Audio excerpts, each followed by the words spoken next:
Tuesday. I know it's going to be a great Tuesday because I've got a message especially for you. Hey, good afternoon and welcome back. Welcome back to the 10 Commandments of Leadership.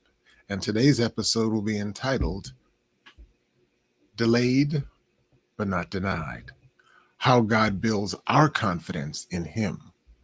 How God builds our confidence in Him. My name is Tim Allston, and I am your recovering ego-holic, your host. I'm a leadership strategist, and today I will be your servant guide. Let me guide you through something that's critically important. Today's message comes straight out of my devotional time yesterday, August 25th, from reading in the devotional book Streams in the Desert.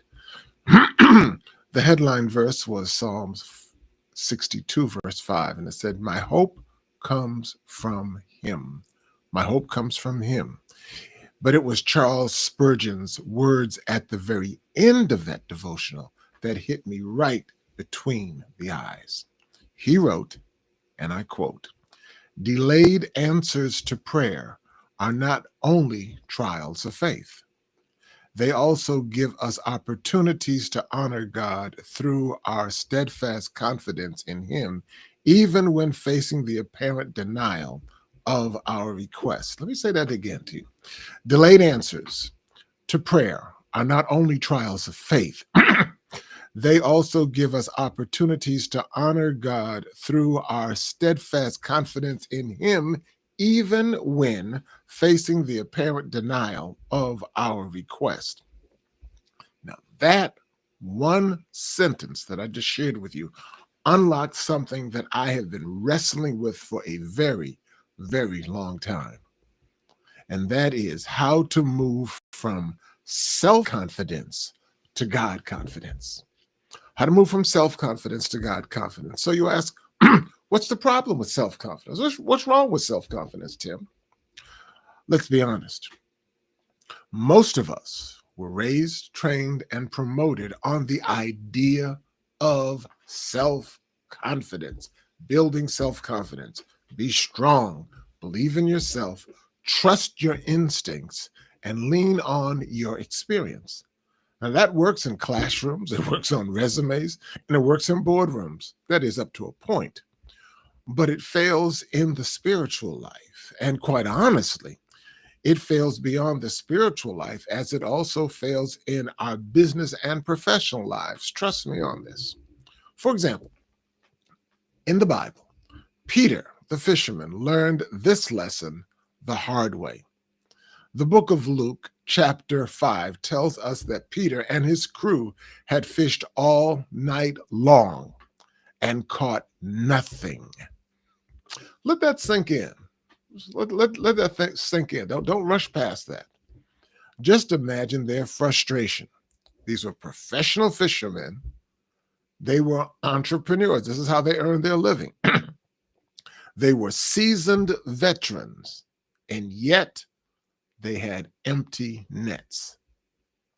And to add insult to injury, then along comes Jesus, a carpenter by trade, carpenter, telling these fishing experts how to fish. Jesus said, "Cast your nets on the other side." And just like you and me, Peter's first instinct was self-confidence. "Master," the Bible says, "we toiled all night and caught nothing." In so many words, we know what we're doing. We've tried every trick that we know. I mean, we've got the degrees, we've got the union membership cards, we have the experience, we have the hours logged. But then Peter does something remarkable. He adds one phrase, just one phrase, that transforms his response and ultimately transforms the rest of his life. Verse 5 says, "Nevertheless, at your word, I will let down the nets." That's the shift from self-confidence to God confidence. And you know what happened next. They caught so many fish that the nets began to break. Now, the miracle, hear me, the miracle was not in Peter's experience of self-confidence. It was in his obedience to God confidence. The miracle was not in Peter's experience of self-confidence. It was in his obedience of God confidence. So what is God confidence?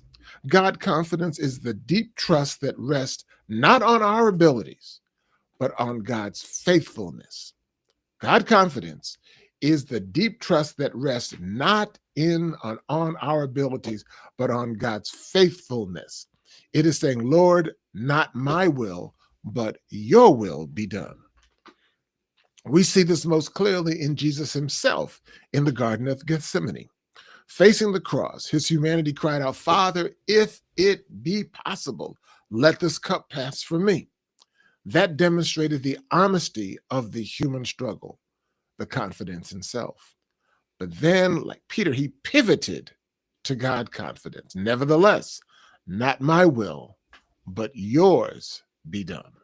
Not my will, God, but your will be done. Understand me. God confidence doesn't mean that we deny the difficulty. No, no, no. Say that again. God confidence does not mean that we deny the difficulty. Instead, it means that we surrender the outcome. We don't deny the difficulty.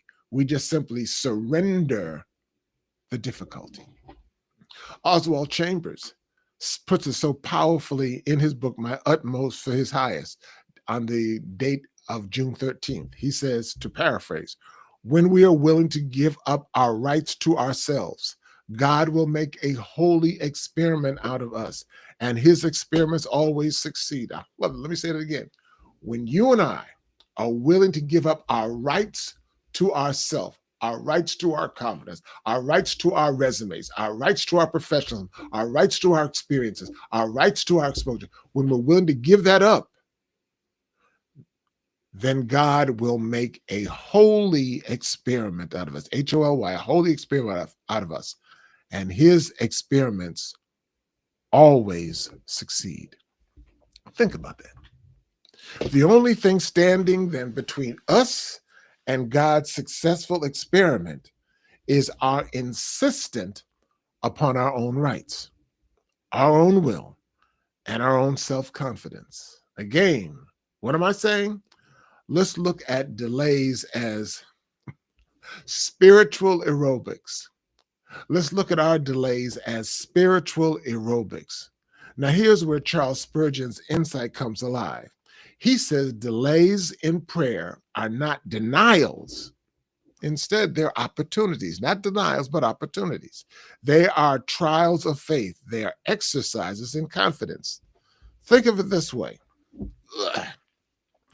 Just as muscles grow when they face resistance, just as muscles grow when they face resistance, faith grows only when it faces delays. Let me say that again. Just as muscles grow when they face resistance, our faith only grows when it faces delays.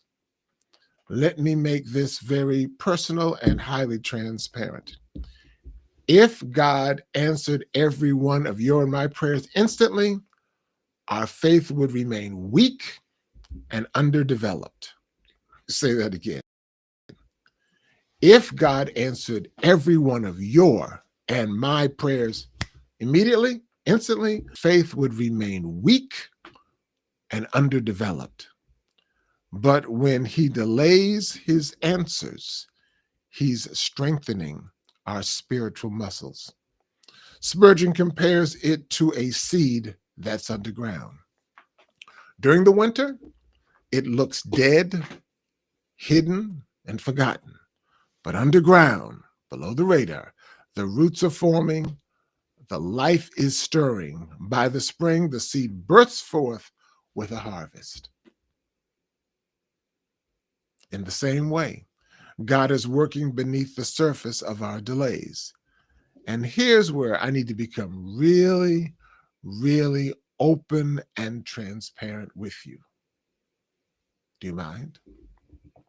Right now, as we speak, I'm struggling with something that might seem too small for others, but it's real big to me.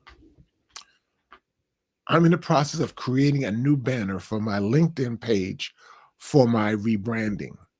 I've gone back and forth with my chat GPT, tried several different iterations, and nothing has felt right. However, yesterday morning's devotional reminded